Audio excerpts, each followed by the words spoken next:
Hello, everybody. I'm Stephanie. And I'm Georgiana. And this is Wholehearted Loving, where we teach you simple tools for self-love and compassion to grow the muscles you need to be with big feelings, triggers, and overwhelming sensations in your body. Whether you have active challenges in your life or relationships, or whether you're just here to learn to be kinder to yourself, we pull out all the little things that make life feel better, the things that give you a sense of hope and direction. So if you're too hard on yourself or on others, if you want to feel real, deep connection in your life and relationships, even if you want to reprogram your inner critic while you're sleeping, this is a great place to be. So welcome, and we hope this episode brings you just the tidbit you needed today. Enjoy the show.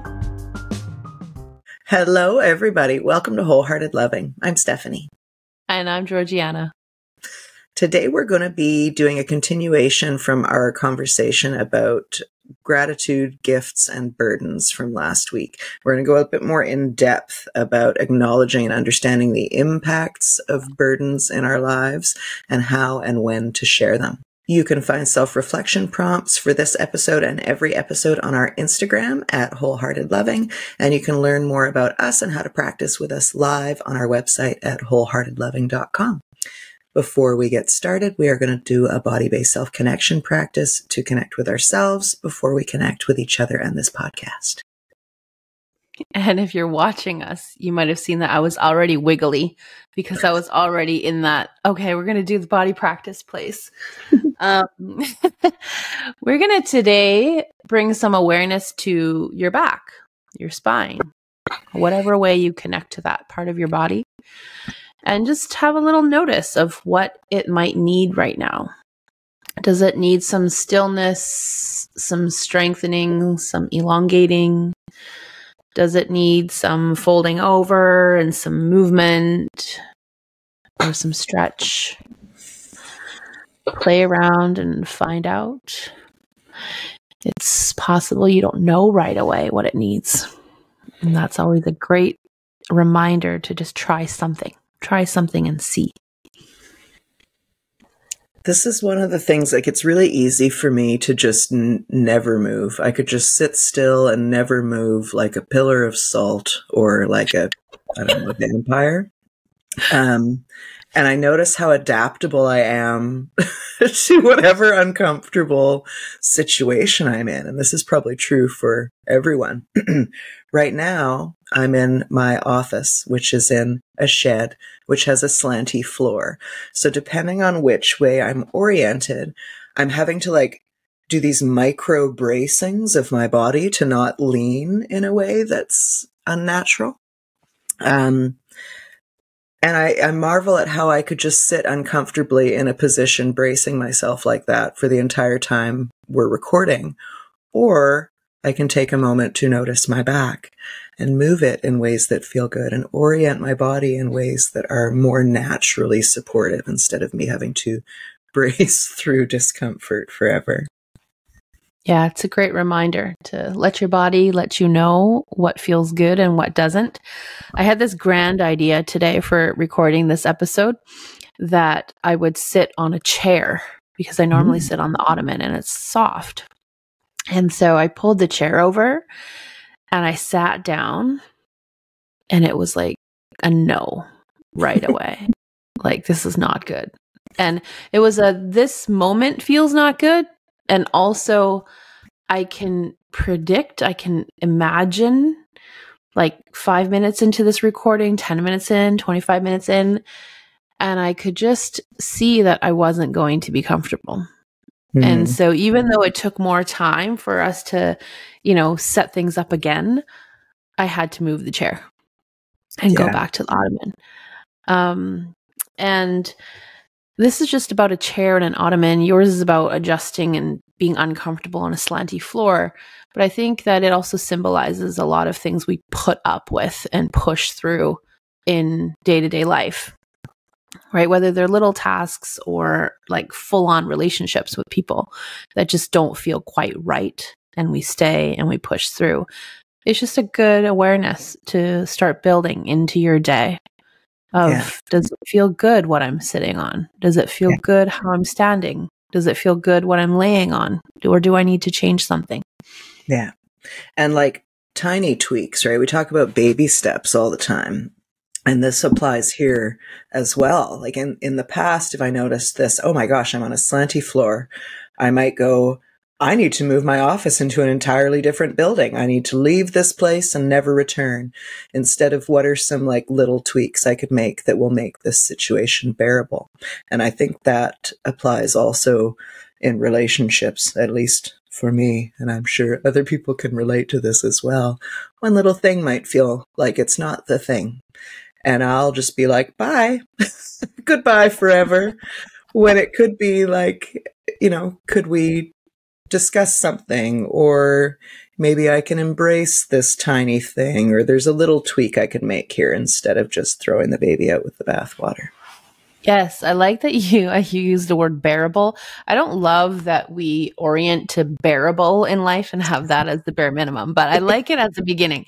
And the reason why I say this is we work with a lot of people who have asked us the question, like, what do I do? Like, I tend to go from 0 to 100. Like, I'm sort of fine. And then I just lose my mind. And I don't know how to, be nicer in those moments or respond in a way that's more constructive. And often what we'll ask people is, do you notice that irritation and frustration slowly building? Or like, are you actually kind of checked out from 0 to 99, right? Or for most people, from 0 to 50, they don't have a lot of awareness of what's happening. And so we talk about, can you start to orient to how does it feel to be a little bit annoyed or irritated or put out? How does that feel in your body? What are the signs in your mind that you're headed in that direction? What do you start saying to yourself? What do you start saying about other people, right, in your mind? I'm not going to talk too much about that because I want to talk about the flip side, which is what about as things gradually get better, right? What takes you from like uncomfortable and unpleasant to bearable? And then what's a small change that could take you from bearable to, I'm going to say, decent? And maybe decent to good to great to like, oh my gosh, this super lights me up, right? Are we even paying attention at all? Or is it really black and white? This sucks and this is great. Right. And do we realize that we can make small changes right in this moment that can help shift us more in the direction of how we desire to feel? Yeah, totally. This is reminding me of a conversation I had with someone at some point. I have no details apparently, which is fine. Where I didn't realize that something had been bothering them because they hadn't said it. And when I said, well, what about like mentioning this? I would love to have heard about this sooner, kind of thing. And they were like, well, but it wasn't a problem. I'm like, okay, but now it's like a huge problem. So when did it go from not a problem to a huge problem, And they were like, well, when it first happened, it was like, oh, well, that kind of sucks, but like, I guess it's fine. Or like, and then the next time it was like, oh God, well, that's really annoying, but okay. And then the third time it was like, this is not okay. And so this is our mental loop is like, we're like, okay, I can endure this one time ever. And the second time I'm going to be really annoyed. If we got into the practice of reporting our mind in a relatively non-attached way, like, oh, oof, I can deal with that, but I couldn't deal with it a second time. Just letting you know, that's the kind of thing we keep so much inside. And as you say, make things bearable instead of noticing how they could be better. I think that's a great practice to get into the habit of reporting your mind and thinking about what would make something feel better. And I think most people are probably more receptive to hearing about things that don't feel good when they're just little. Because when we share little things, the energy tends to be more like, hey, this thing, instead of like, what the heck is wrong with you?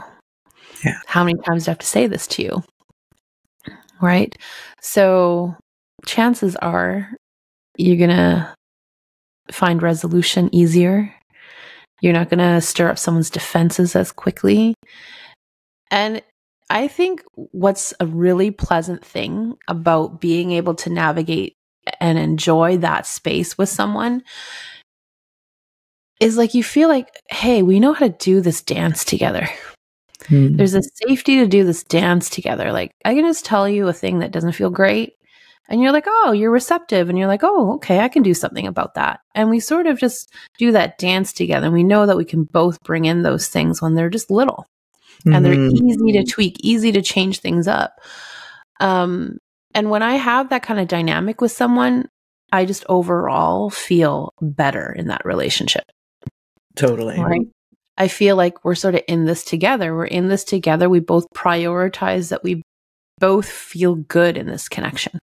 And that sometimes ensuring that we both feel good or as good as possible is going to mean that we might need to like tweak something about how we're showing up or not showing up with someone, so that we both feel like it's a fulfilling connection. Yeah. Yeah, it's like an indication of being on board. It's like a teamwork, trust kind of a vibe. I want to use an example, a non-charged example, because I think those are really helpful. And as usual, my example will be mushrooms, which I dislike. I think it's spit out or tea. If I come to your house for dinner and you serve me mushrooms, cooked mushrooms specifically, blah, I would say, ooh, I don't love mushrooms. Or like, sorry, I don't like mushrooms. Which will then give you the opportunity to go, oh, didn't know that. Cool. Carrying on with our lives. If instead I quietly ate the mushrooms and hated them and wondered why you had served me something that you should obviously know I don't like, even though I haven't or told remember. Right? Oh, yes, totally. Yeah, maybe I have both of those. Can we talk about both of those? Yes. That you should obviously know, even though I've never told you, is one. And I've been guilty of that. And then I've been even more guilty. Like, this happens so much in my life so far of, I told you that one time and you have forgotten. That's which right. obviously means you don't love me, you don't care about me, I don't matter to you, you don't listen to me, my voice doesn't matter, and you don't give a crap about anything that's important to me, obviously. Yeah, totally. Another really passive-aggressive way of telling the person might be for me to just separate the mushrooms out and leave them on my plate and maybe glare at them. Do you see these mushrooms? I would be like, what the heck is wrong with you? Why are you wasting this food? Did you not like it? This is me passive-aggressively telling you that I don't like mushrooms.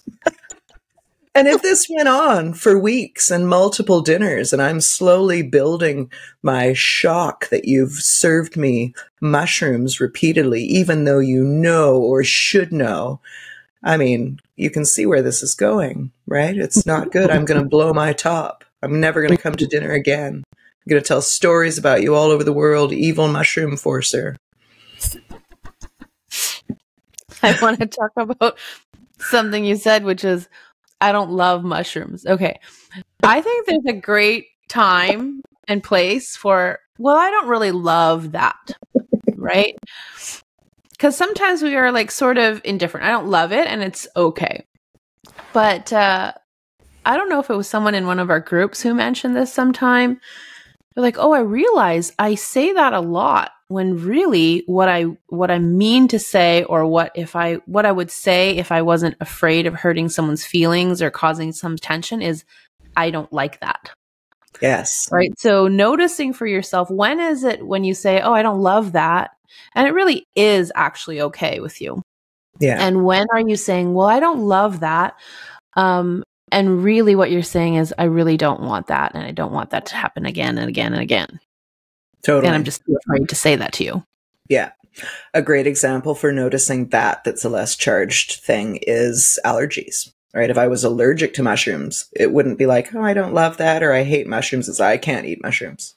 I can't. Has anything touched mushrooms here? I'm going to die. You know, it's just very, very clear without an emotional charge, without any story behind it, right? Or the story is so fundamental that there's no barriers to explaining, hopefully. But Stephanie, as you know, my old programming is, if I'm not going to die from it. It's fine. That's right. Yeah. Or shifting away from that and towards more pleasant. Yeah. Yeah. It feels better. Okay. Steffi's tangent is complete. Thank you. Burdens. Do you want to talk a bit about how you wanted to expound on this topic? We talked last week about gifts and burdens and how we can kind of, over time almost interchange those, find the gifts inside of burdens, but you wanted to go a bit deeper on the impact. Yeah, I wanted to have us sit with and explore a little bit about like, what are some of the burdens that you've been given or passed down to you? What has been the impact of those on you? What would have felt more supportive for you?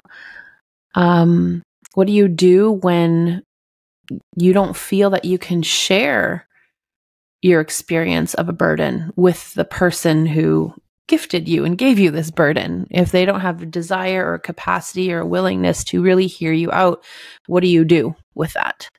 Do you just ignore it? Do you just sort of silently become resentful? So we have some prompts here for you today that maybe make it easier for you to just explore that topic a little bit more and find some ways to work with this. And I think this might have been something we walked a group through before. So that was such a rich conversation. We thought it would be fun to share it with you. So, burdens. Did you want to say more about that stuff before we dive in? No. Okay. How about I list off, I think there are going to be 3 or 4 prompts that we can use to explore burdens. And then maybe you and I can go into each of them a little bit more and talk about why we think they're important. Sure. Maybe even give some examples. So for example, I think in our last episode, one of the prompts we used was a gift that I received from you is. And on the flip side, a burden that I received from you is, or a burden that you gave me is, however you want to phrase that. But really it's something that someone did or an expectation they placed upon you that you experience as a burden. And I want to say this, you experienced as a burden. That's what matters here. Not whether that was the intention, not whether someone else would experience that as a burden or not. I think a big part of my growing and learning has been to acknowledge and accept that I experience things differently to other people. And my experience is just as valid as somebody else's. Even if they don't experience, someone could experience what I experience as a burden as a gift.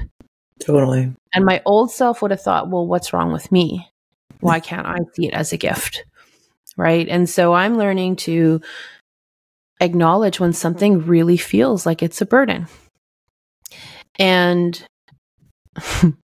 I feel like in my upbringing, so many things were a burden, that burden was sort of synonymous with like, isn't this just life? Right. So it would be easy to not even acknowledge things as a burden. But with some hindsight or like stepping back a little bit to just see the whole picture, I see now like the burdens that were placed upon me, even if they were not intentional. Right. Yeah. So one of the prompts. Say something here before the prompts. Okay. Because I think it can be hard for people to tease out what might be a burden just for the reasons you're describing, right? We're so accustomed to it. Yeah. Anything that weighs you down or holds you back or keeps you out of connection with someone or out of love with someone, anything that takes away from any soaring freedom feelings you experience in life, in family, in relationship, all of those would be burdens, like anything that weighs you down in any way. Yeah. And I want to take this a step further and saying anything that just feels hard for you, hard and unpleasant. And the reason why I want to like cast the net so wide is because we tend to minimize these things, or we can minimize these things. So I'd love for us to get into the habit of getting clearer and clearer about what doesn't feel good for me. Yeah. And then you can always decide, like, what is a helpful response to that, right? And like, what is a response that maybe matches the severity of this burden, if you want to call it that. But like, initially, if you're used to minimizing feeling bad and minimizing the experience of like being in a situation where you don't feel free, then we want to actually practice seeing all the little and big moments that haven't felt good for you and just acknowledge them for what they are, and then getting into a little bit more exploration about the nuances of each of them. Yeah. Could I give 2 little examples to express kind of the range? Yes, please. So you might consider it a burden to be given like power of attorney over somebody's will and then have to do all of their final documents and government forms and all that stuff after they die. Okay, that's a pretty objective, burdensome kind of feeling. You might also experience a burden from someone making a declaration of love to you that you do not reciprocate, or even that you do reciprocate. You might experience that as a burden. So really, anything that feels uncomfortable that you can't hold easily and comfortably. Right. I'll give an example from my current day-to-day life. Is my ex-husband, father of my kids, he's going away on vacation on Friday for 2 weeks. Great for him. I want him to be able to go on vacation. He supports me when I go on vacation, and he takes great care of the kids. And it's a burden. I experience it as a burden for 2 weeks to solo parent and do all my regular things, plus do all the things that he would normally do, because he's very involved and he does a lot. That doesn't mean I don't wish for him to have a great holiday. It doesn't mean that I don't want to support him in having a great holiday. It doesn't mean I'm not going to take care of my kids. It doesn't mean I'm not going to enjoy my time with my kids. All it means is there's going to be some added burden to me for 2 weeks, that there's more on my plate for 2 weeks. And because of that, I'm going to need to be a little bit more intentional about how I schedule my time, maybe take some things off my list, perhaps make sure that I boost my self-care as much as I can, probably lower a lot of my expectations on like what I'm going to feed my kids and those kinds of things. Like, I will be able to work with this burden. And I don't have any doubt about that. He doesn't have any doubt about that. My kids are not going to be in a dire situation. And it's a burden. Yeah. Right. And it's a burden I'm happy to take on, because it's one that is appreciated. It's one that doesn't happen every other week. So it's okay. Yeah. And if you can feel the energetic difference between the fulsomeness of what you just described, like that is you reporting every part of your mind, and it's transparent and relatable and trustable. And I feel like I have the whole picture.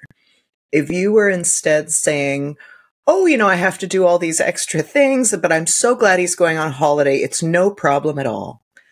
It's just not quite true, right? It's not the whole picture of what's going on for G. And that's an important energetic difference in how we communicate and how we present ourselves as trustable and trustworthy people who are sharing all of ourselves. Like, that's the meaning of real deep connection and relationship. Yeah. And I think as I sort of just shared all the components, that are there. I mean, yeah, there's even a component of I'm a little bit worried about how hairy it's going to get. And I also have confidence we'll be okay.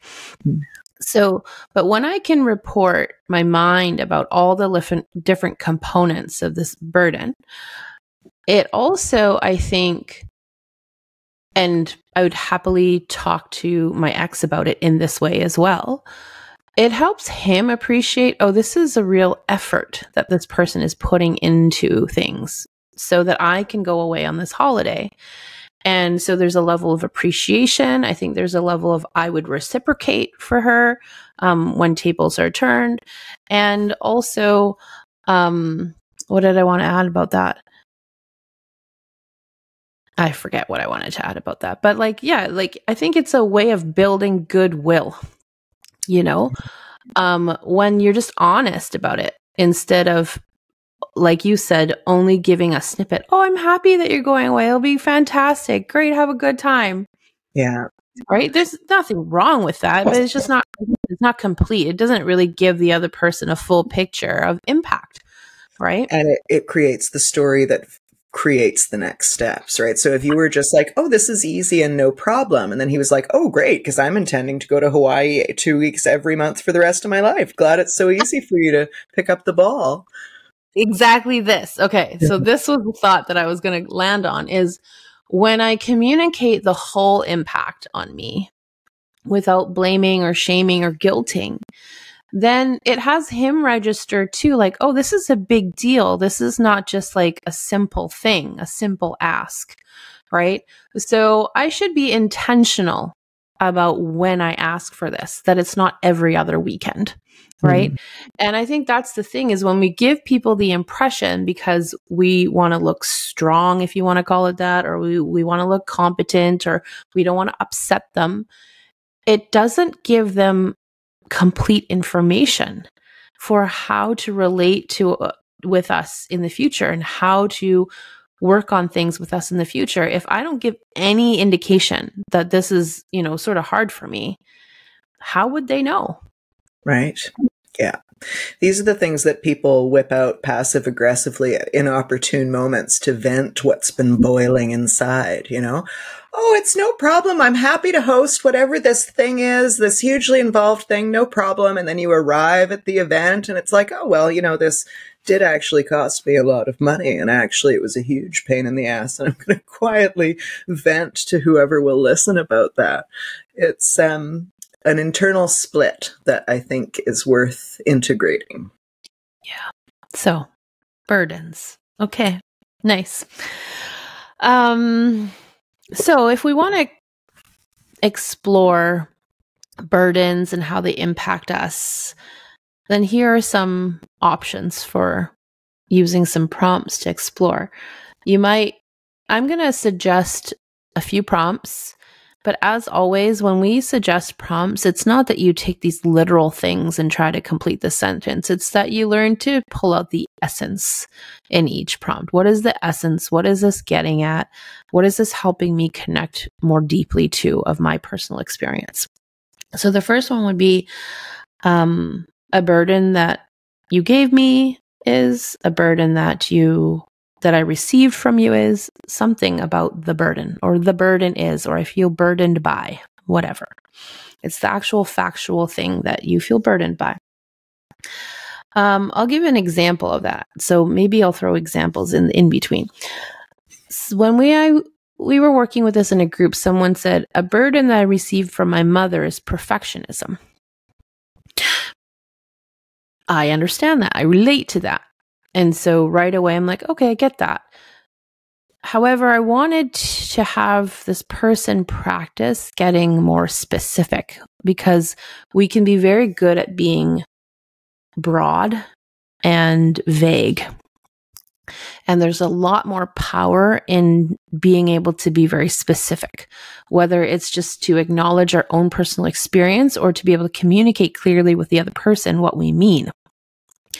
So another prompt as an add-on to that is an example of that is when such and such happened, right? So this person like actually pared down and gave an example of when that happened, how she experienced that burden.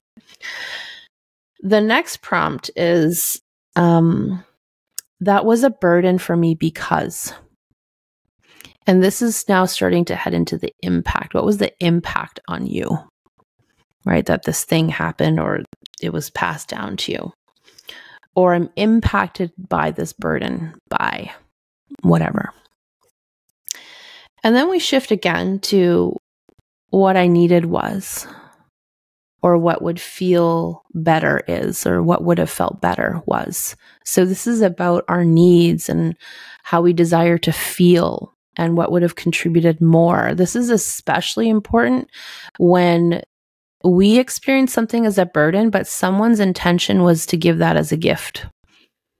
Right? Like my parents have tried to help me in ways. Specifically, I think my mom will think that she's being supportive, but it's in a way that doesn't feel supportive to me and actually feels more like a burden. And she doesn't know that unless I tell her that. Now, this took me a long time to realize, because I had just assumed that everyone would know that was common sense what would feel supportive for me. And I realize now that what would feel supportive for one person is very individual, and it's based on so many of their past experiences that it's ridiculous of me to assume that someone would know exactly what would feel supportive for me.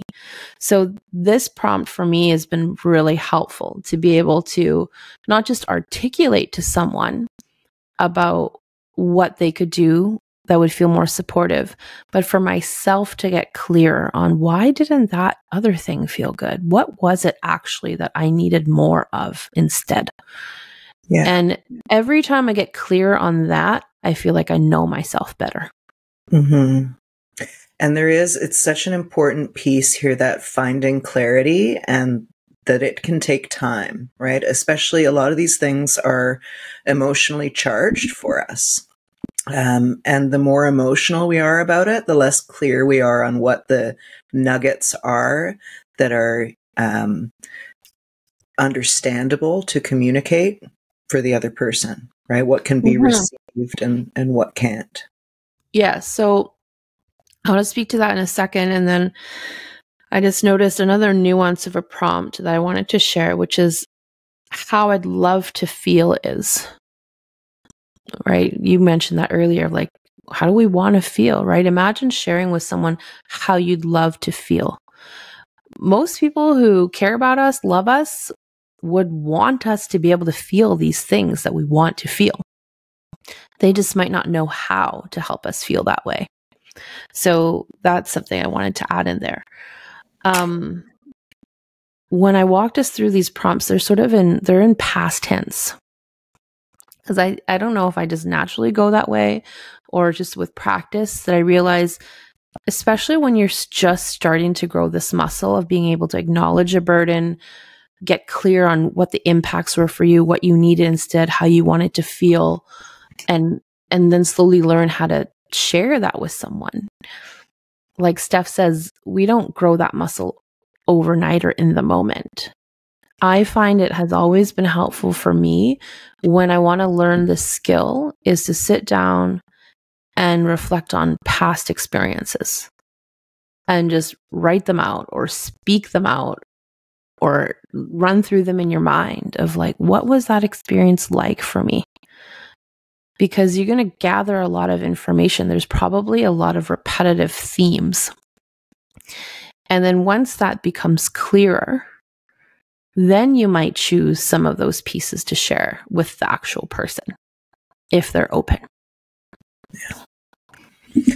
And it might take a number of attempts and clarifications and back and forth that I think can be hard for us to face, especially in a context with a loved one where we feel like, this is probably not the right term, but I want to say we feel owed love and care, and we're like, here's a way you could love and care for me better. And it's not immediately embraced and put into action. That can, add more emotional content to fuel the fire. And it can be hard to face that. You might need to go back and forth on that a few times.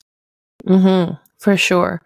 I think that's what's helpful about, the group work that we do, because it gives people the opportunity to practice saying some of these out loud when it feels clunky and uncomfortable and not totally clear yet. And through the process of saying it out loud a few times, having someone witness you, really helps people get to more clarity about what feels important to share.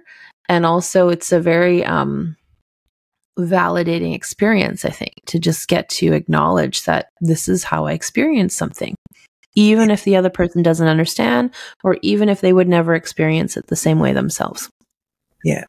I want to emphasize that a lot because I think we can get in our heads, obviously, and try to think things through and come up with the perfect way to say a thing. But then you say it and it comes out all wonky, or it's, there's layers there that weren't anticipated. And we really do hone what we think and feel by saying it out loud, by sharing it with others, by writing it down. Like, it's really important to get this stuff out in a variety of ways to be able to clarify what it is you actually mean, what you really feel. Mm-hmm.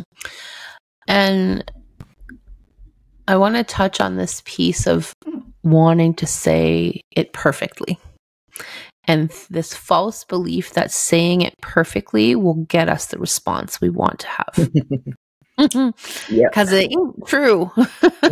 It doesn't work that way. And nobody needs you to phrase things perfectly. It's not about phrasing things perfectly. We talk often about, our job is to share what we want to share in a way that's caring and with respect and in integrity to your values. And in the moments where you can't do that, to acknowledge that at some point and offer a repair.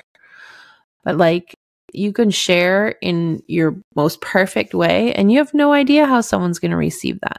You don't know if they just had a bad day or if it triggers up every one of their old woundings of being not good enough, right? So we don't know. And that's not what this is about. And I think this is why when people say, can you say that again? What did you say? I want to write that down. Essentially they're wanting to have a script, right? And we always offer them forget about what we said, the actual words. Let's go back to the essence of the message. What were the essential parts of this message? How does your heart feel? What do you want this person to know about your experience? What was hard about it? What would feel better, right? If you're committed to just sharing openly about your true experience of something without adding blame, shame, and guilt to someone and comparison and criticism, then over time trust is going to be built with that person if they're open and willing that, oh, this person is not out to attack me. They just really want me to understand them and get them. Most people are open to that. Totally. In the context of relationships, and this is true of, I think, all levels of relationship, but it might have a special twinge when it's romantic partnership or relationships with parents, where we all have our own insecurities, right? We want to know that we're good enough, that we're doing the right things, that we're doing the supportive things. We want to know that we've done our best. And it can be really hard to receive what will probably be perceived as criticism, right? Which we will interpret as a criticism, and all our hackles will go up and our defenses will spring into action. And we all know what that's like when you're trying to have a conversation. Yes. And what I've tried to build into my conversations in that kind of a situation, and again, just because you build it in or try to build it in or you have good intentions doesn't mean it's received and felt and it lands fully. Or that someone might want to receive it and even receive a part of that message, but something else just isn't quite there to fully take in that you're not meaning to put them on blast. What I try to add in is the reminder of, I'm not blaming you. This isn't about you doing something wrong. This is really just about me wanting to share with you something that was hard for me. Mm-hmm. Right? And wanting you to know me and wanting you to know how that was for me. And I have found that works pretty good. If there's the foundation of trust and safety, that they really mean that when they say that. Right? If I say that and then I talk about it for a while and then they're like, really? What do you mean? And then I get triggered and I lose it on this person and start going into my shame mode or blame mode or guilting mode. then when I say that next time, like, hey, I'm not wanting you to, take the blame. It's not about a blaming thing. I just wanted to let you know how it was for me. All their spidey senses are like, yeah, right. That's what you said last time. Right. Right. And that trust and that belief isn't going to be there. But sometimes the trust and belief, like there's a good foundation for it. It's just that we forget sometimes because our old wounding gets stirred up and we need that gentle reminder of like, oh, right, she's not blaming me or he's not blaming me. This is just them wanting to let me know what would feel better for them. Yeah. So this then kind of leads, I think, into the recognition that sometimes people are not equipped to have these conversations at all, right? Mm-hmm. And that's another case of going to the bakery looking to buy a steak or going to the butcher shop looking for a pie and getting upset that we're not going to find it, right? Yes. There are those who are very defended or very anxious or who feel bad or wrong in some way that is like a physical construct that's caught in between the two of you. And that's what's in the space where that conversation might otherwise go. The wording you used that for me would be a relief. I don't think you're bad or wrong. I'm not blaming you. This is just an impact that I wanted to share. For me, that's like, oh, great. Okay, I know how to interact here. I also know people who would hear those words and go, oh, you said the words bad and wrong. Well, you wouldn't be saying those if you didn't think I was bad or wrong, and the defense structure is immediately at play. And, there might be a way through that jungle or there might not. And that's also a thing to discover. Yeah. And sometimes I find that loving touch, right? If two people consent to that can really help co-regulate both people so that they can hear that and let that sink in. But if you're finding that you have a repetitive pattern that anytime you want to bring up something that doesn't feel good for you, no matter sort of how conscious and aware you want to do it and how loving and how much blame you try to take out of it, it still brings up and stirs up the person's defenses. That's good information to have because maybe there's some conversations and some healing to do around that piece, right? I know for me, I grew up feeling like pretty much everything I did was wrong or somebody's watching me all the time to pinpoint what I'm doing that's not right. And if anyone were to say anything to me, it would obviously be only to point out something I'm not doing right. So I was highly sensitive to feedback and criticism. So I needed actually support and help healing that wound first before I became stronger at hearing feedback that's just meant to be like constructive, helpful, me sharing with you what the impact is. Right. Yeah. But I didn't have a capacity to hear that very well at all in the past because it just triggered every one of my little girl wounds of here I go again, getting in trouble and I did something wrong again and I'm such a horrible person. So it just means there's other base layers to build on first. For sure. I love how you said that. And that is so true for me as well. And it's such a self-loving way, such a helpful moment of reparenting to think in those terms. You were programmed to believe everything you did was bad or wrong. You had hyper-vigilant parent or parents who were hawkeye on everything and pointing out every problem and where everything could be better. And now we're very sensitive to criticism and programmed to assume that everything is going to be a criticism. I think a lot of people will have that experience. And what they'll be faced with is being told, why are you so sensitive? God, I can't say anything to you. And it's like, yeah, no, you can't. Yes, you're right. An impact. Yeah. An impact we probably can't talk about. And would you be willing and do you have capacity to help me move towards healing in that area? Yeah. Because I want to. Like if you would have asked me at that time where I could have told you I was highly sensitive and too sensitive, you couldn't tell me anything. If you would have sincerely asked me, like, do you want to be able to hear how I really feel? Do you want to be able to know how something impacts me? Do you want a relationship to be built on a foundation of trust and openness? I would say, yes, I do. I'd probably also curl up in a ball, cry, and say, but I don't know how yet. Because all of this is too hard to hear. Yeah. Right. And it doesn't mean on the flip side that we should endure a relationship with someone who finds themselves in that position and not willing to do the healing and growth work that it takes to be able to one day feel regulated enough to like hear your feedback and hear what's true for you and want to be able to work with you on those things. I think everybody deserves to be in a connection like that. Yeah. Whew. Okay. Juicy stuff. Very relatable. I wanted to share a piece about what do you do when you feel burdened by something and you know that that person doesn't have the capacity or willingness or desire to hear you out.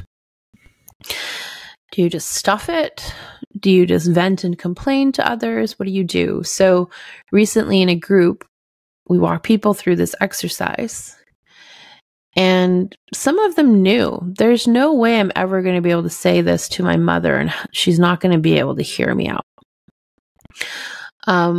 Someone said, I don't think my husband's going to have capacity to hear this and take it in the way it's intended. Okay. So I asked them whether they were willing to just play a little bit with this, and they were.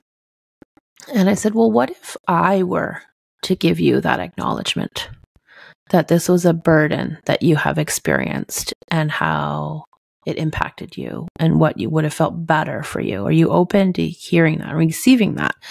And they were. And really, literally, all I did was repeat back to them what they had shared with the group was their burden and how it felt for them and what would have felt better for them. And they all reported, wow, I had no idea I needed to hear that. And I had no idea how big of an impact that would make just hearing it from you, not my mother, not my husband, not all these people who I can't speak to anymore because they are not alive or they just don't have capacity. Just to hear you acknowledge that that was a burden for me was so big. And it made some people realize I haven't even acknowledged for myself that it was a burden. Right? And others who thought, I've known it was a burden, but it was something I had to just hold on my own because there was no one to share it with. Yeah. Sharing. So, yeah, it reminds me how important it is, even if you're never going to get validation from the person who, passed this burden onto you. It's important and there's a very validating experience just to hear it from somebody when they're well-meaning, they're genuine, they're really present with you, and they just look at you and they're sharing space with you. We were doing this on Zoom, so it wasn't even in person. And someone can from a very present place say, I see you. I see that was a burden for you. I see that was hard for you. I see how this impacted you and all these other choices you made in your life. Right? I was actually with a client once with the guy, and he was just starting to come into connection with what a burden it was to receive messages from his father as a child that he was not good enough. And he felt very conflicted because I think he has a deep love and appreciation for his father. And I know he did his best kind of thing. And when we really acknowledged the burden that he ended up carrying, I think he mentioned like not feeling good enough in your eyes impacted every other significant choice I made in my life as an adult. And he's like, I have some regrets from some of those choices. I feel like I would have soared if I would have made different choices. And for him to hear me acknowledge the impact Right. So for some of us, it'll be different components of those different prompts we worked through that have an extra charge. When he heard me talk about the impact, it impacted you, really impacted you. It impacted every choice you made as a young adult, choosing what you majored in school, whether you pursued higher education, the kind of work you pursued, the positions you've applied for since then. All of that childhood experience imprinted onto you and impacted all these other choices you made in your life. He got teary-eyed. Right? He's like, wow, that's really big. And what was neat about it was his ability to feel that and make that connection that was so impactful in his life. And then, like, what I noticed was it wasn't this like heavy charge of anger towards his dad. It was more just compassion towards himself. Of it makes sense why I've made the choices I've made in my life. And maybe there's still also some grief of the things he felt he missed out on, but that gets you to a softer, more alive place. Compassion and grief than just numbness and like being aloof and checked out. Totally. Yeah. Yes. So giving time and space to things we felt burdened by isn't for the purpose of like taking you to some deep, dark hole that you hang out in forever. It's just to acknowledge that some things were hard in your life. Mm-hmm. It's a more empowering place to be, like, energetically. When I think of the feeling, oh, that's funny. When I feel the feeling in my body of having acknowledged something hard and something that probably has an emotional charge or regrets attached to it. The difference between just holding that in silence, the way that feels in my body compared to when I've given it air, it goes from being like a dark pit to like almost a launching pad. Like there's somewhere I can go from here, That feeling, that's the exact feeling that I see, and I see in people when we work with them, is the launching pad. Is that when people get to share their burden and the impact and learn how to feel in the body, and they're witnessed by someone who they trust, who the experience is safe, or a community of people. I want to be careful with my words. It's almost like it's done. Yeah. And by that, I don't mean it's minimized and like, oh, we just say it once and then we move on and it doesn't have impact on us. But there is a launching energy. There's an energy of, I feel heard and seen now. Yeah. I can go out and do my thing now. Yeah. I don't have to spend any more energy, right? Yeah. I don't need to spend any more energy circling around the drain in this. Yeah. Right. And it makes sense when you look at it from like a parent-child relationship, like the child, like the developmental experience of a child, the relational experience of a child. It's like when you're heard and seen by your parent, the person you really want to be understood by, you like scurry off their lap and then you like go off and play because it's done. You felt like and like, that's the thing that so many of us are missing, is feeling like really seen and understood in what was burdening us, right? What was hard for us. And once we have that experience, something shifts in the body. Energy frees up. And you can turn towards, there's more options to turn towards things that light you up than more of darkness and numbness. Yeah. Thank goodness for knowing this stuff eventually. It took a while, but boy, is it a nicer place. Mm-hmm. Yeah. A much nicer place. Yeah. Yeah. Prompts. Are there more prompts or? No, that was it. I think we covered 4 or so. Yeah. I wonder if, is it helpful to give an example of sort of working through the prompts? What do you think? Sure. Trying to think of which example to use. So when I go through whatever I'm going to say, you'll probably notice I'm not using the prompts, but the essence and the elements are in there somewhere. So I'm like, which example should I use, Steph? Well, I've got one. Do you want to hit me with the prompts? Okay. So what was the burden, or what was the thing that was hard for you? I feel very burdened and lethargic when it comes to being, I'm going to go ahead and use the word assaulted by health information. Information about weight loss and every single way to make every cell the healthiest it can possibly be forever. Can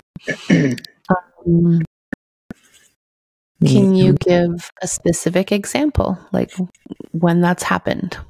Yes.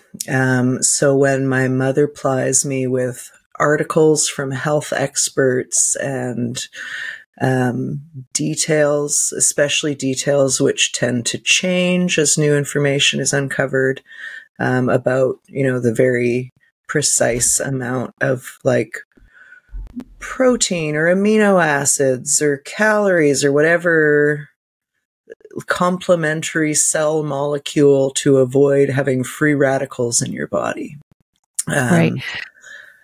Yeah. The impact that has on me is a feeling. And for me, my feelings really direct everything. I'm much more of a feelings person than a thinking person. So the impact that has is the sensation of being like weighed down with concrete blocks. It's like encasing me in concrete and throwing me to the bottom of the ocean and then shouting, "Hey, don't you want to go on a diet?" Don't you? Like, I'm kind of drowning. I got a good visual. But I think that visual is helpful, for people who wouldn't experience that with an article or whatever. So, okay, that was the impact, the feeling impact for you. Yeah. What is the behavioral impact for you? Every unhealthy coping mechanism I've devised over my life is the behavioral outcome. So if I have this experience and I'm in an up sort of mood where I'm actually feeling healthy and motivated and inspired naturally, and for me that feeling involves, like, I know I'm feeling good if I want tea instead of coffee. If my inclination is to cook, like zucchini is what comes to mind. It's the urge for zucchini or the urge for like a cheeseburger from McDonald's. There are things that naturally arise in me that let me know I'm in a good place.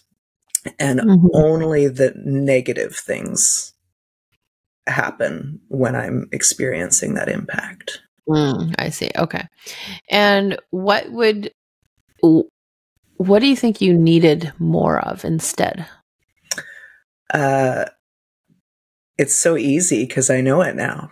It's encouragement and joy. It's everything's going to be fine. We got this. That the lightness feeling. Right. I like that you said, I know this now, which then makes me think you didn't know this for some time. It took you some time to discover it. And also what I like, because I was going to ask you this and you came with it yourself, is what does encouragement sound like to you? Because what sounds like encouragement to one person might not be what sounds like encouragement to us. So like, can you elaborate a little bit more of like what would feel like encouragement to hear from your mom, for example, around this topic? All the words that caused me to burst into tears when I first started hearing them from other people, like, I trust you. You've got this. I know you know what's right for you. And then there's a whole slew of things that I need to not hear. Like a lot of this example is words that need to not be said, which can feel a bit confusing, especially because definitely for my parents, they feel like this is a gift. This information for them, they would take an experience as a gift, and they don't understand cognitively why it has this impact on me, and they just want to make it make sense. But it won't make sense because it's a feeling, right? So if their ultimate goal is to give you a gift around health, what would that look like or sound like for you? Or not sound like, not look like? There would be no talk about health at all. There would be talk only about pleasant, uplifting things, which frankly feels like a pretty big ask, you know? It means that I don't want to hear a lot of what is for them very important in their lives, you know? And things that are true, that are objectively true, you know, like horrible things happening in the world, news reports, just sharing information about articles that they've read, for me feels like a burden. I relate so much. Mom and Dad, I think they listen. I'm going to admit I don't read those links. Every time you send a link, I've learned to see that as a deposit of love in the bank, that you're thinking about me, that you care about me, and I cannot read them, or I cannot read them all, or I cannot read past the headline because it feels like a burden for me. I have enough going on in my life that I don't need to think about every other bad thing that could happen. But I know that for them, this is a way of helping me become aware of things that they feel are really important, that would contribute something great into my life. And so I've really had to learn to see that as their gift, and also be clear when I need to be, that I don't experience it naturally as a gift. Yeah. Right. The last prompt was more about like, how do you desire to feel around health? And I think, you know, when it comes to how your parents relate to you about it, but I think you touched on that. Light. That's the thing that I'm pulling out from that. Yeah. Light. Totally. Yeah. I'm very keenly aware of all the things that could go horribly wrong all the time, and focusing on them does not enhance my life or my behavior in any way. Lightness, levity, joy, those are things that bring me to the healthy, happy places.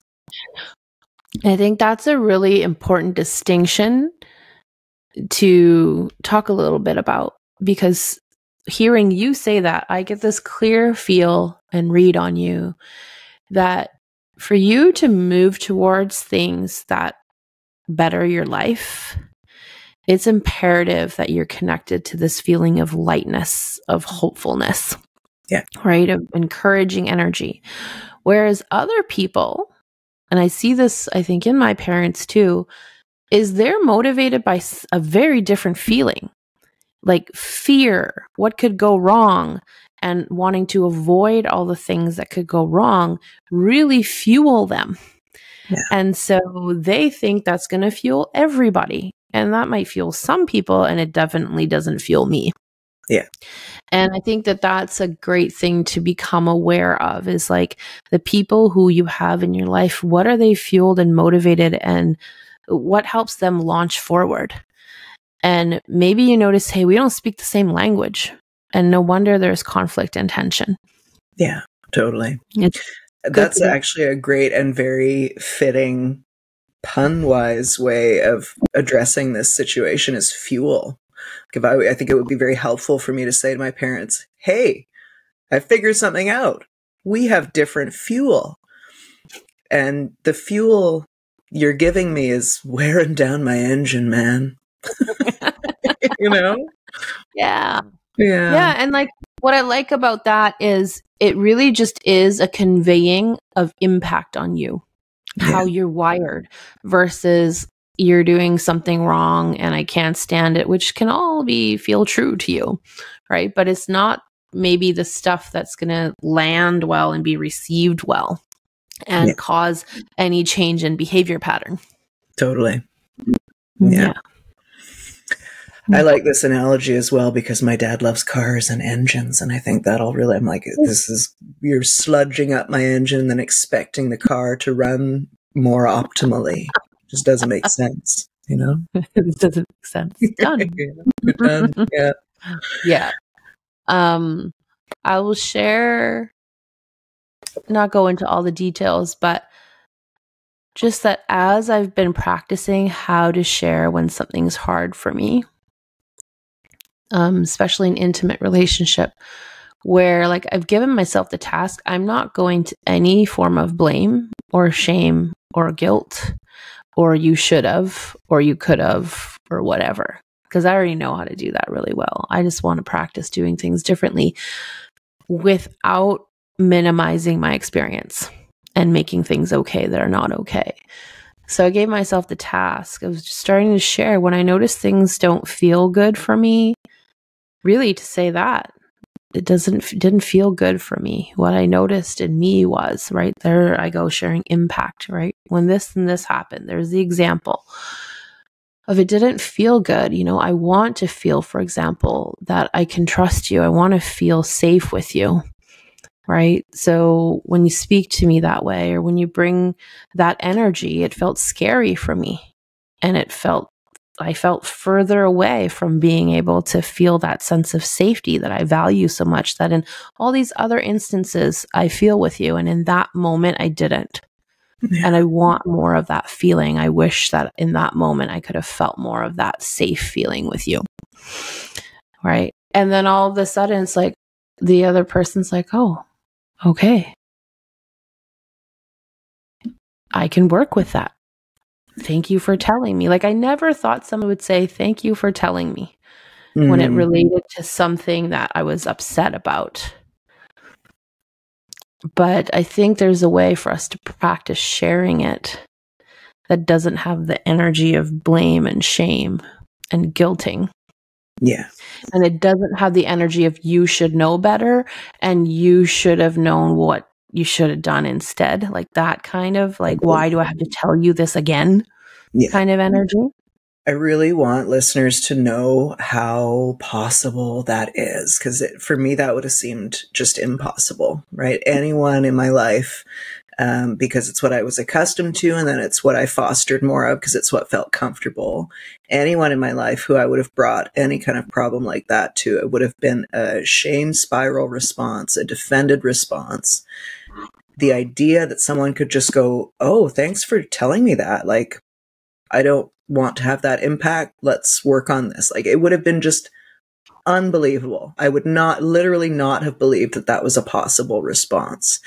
And especially when you're learning new ways and attracting and being attracted to new and different people, every new person you meet and every new situation with people that you've met before, or that you know very well, they might have a totally different response than you expect. And that can happen anytime. And like, hold on to that nugget and trust that it's possible. Yeah. I feel like this is a launch into another episode. A theme that I'd love to talk about is when you're really used to a certain kind of dynamic with someone where it's really clunky and hard. And whether it's with us knowing or not, we start to anticipate that that's just how everything will be with people from now on.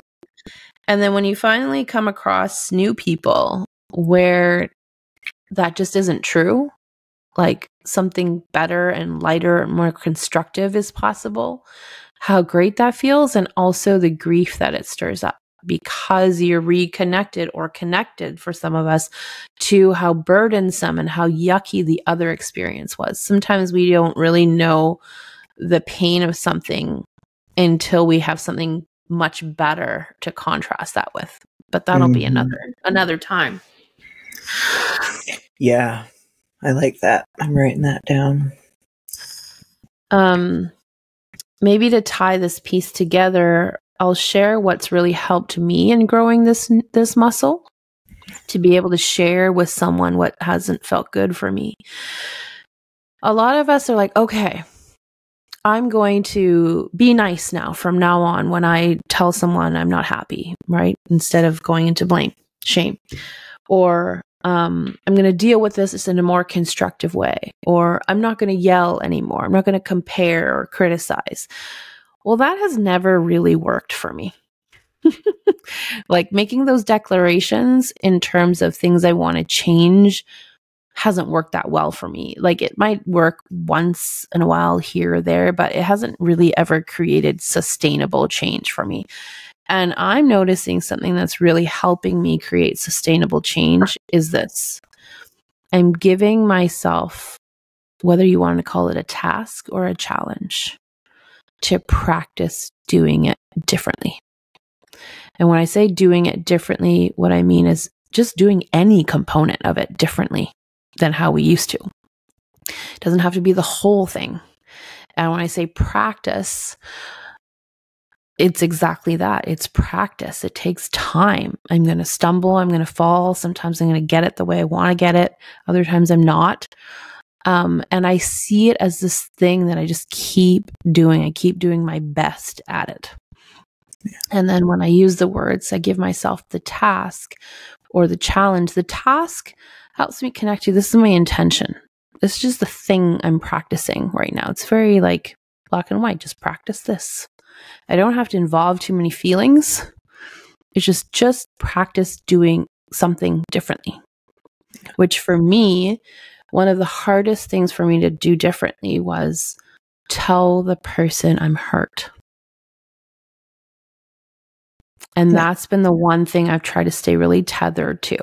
Just tell the person what hurts about this.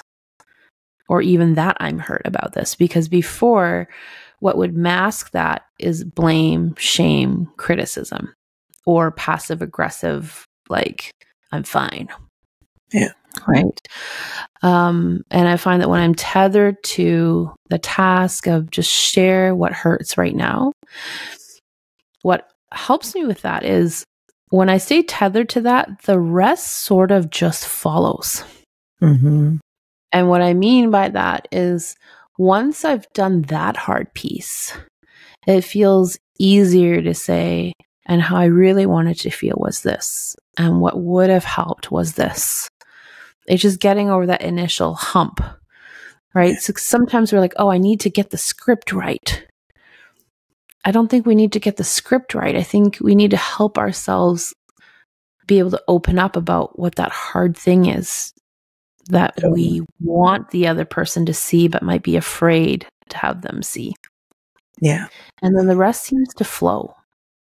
Well, there's a spaciousness to the way you've described that, right? If it's practice instead of the big test, the final exam where it has to be perfect, totally different energies going into that. Mm-hmm. Yeah. So. Yeah. Thanks, Gigi. Is there anything else you want to say about this before we go into a closing practice?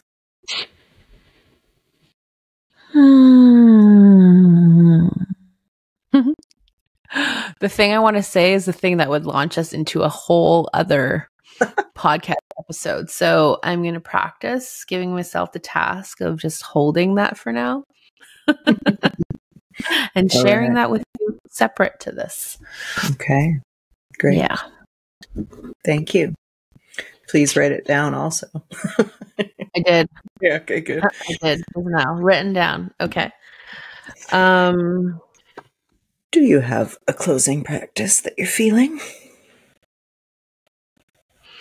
Yes. This brings us back to it will age us, and I'm okay with that. Do you remember the Atari? Just barely? Yeah. Okay. Well, I'm thinking of a joystick. Oh, yes. There's probably going to be people who don't know what that is, right? Well, there are still joysticks, even on like virtual reality headset handle thingies. There's joysticks. Okay. So you know what I mean, right? And I guess if you don't know what that means, you can visualize. It's funny. I think of like a manual gear shift in a car.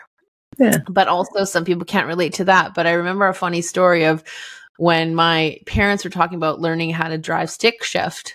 I think someone just said, just take a toilet plunger and stick it onto the ground and then like practice moving the stick. So that's the visual I have of like a toilet plunger stuck to the ground, but then the stick gets to move in every which way. And it's quite flexible, like, right? Supple in movement. So we're going to do that with our bodies, and that you're going to imagine that your butt is suction cupped to the and your spine is the plunger stick or the gear shift stick or the joystick, and you just get to move. And because we're lucky that our spine, like, it can move, it's not like just one straight column that's stuck like that. Use that to your advantage, right? You don't have to be like this sturdy stick if you don't want to be. I mean, you could be, but if you want to add a little bit of like movement in the spine, you're welcome to. But I often like this, and I usually like this sitting cross-legged. I know some people that doesn't feel good, but I like placing my hands on my knees and then sort of just finding movement and rotations that feel good from this place where my butt is stuck on the seat, but everything else has freedom to move.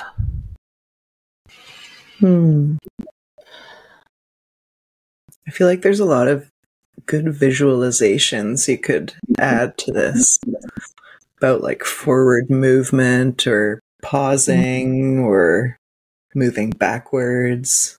Yeah, there's so many. Like right now, I'm imagining if like my chest could make ovals, like that's what I'm doing. And I find myself drawn to this practice. I don't really think about it. But when I've sort of been in like robot mode for a little bit, and I've just been doing stuff or rushing around, I feel that my body wants the contrast of supple movement and ease. And there's something about either flowy motions or circular motions that are very different from like marching down the street and getting stuff done, or like zooming from room to room and getting things done. Yeah, a moment of intentionality is pretty huge, especially when you pair it with soft movement. Okay, thanks, Gigi. Is that it then for this week? That's it. Okay. Well, thank you guys for joining us. As always, please do like, follow, and subscribe. And if anything we've said here today has been helpful for you, please share with somebody that you care about. And we'll see you next time. Bye.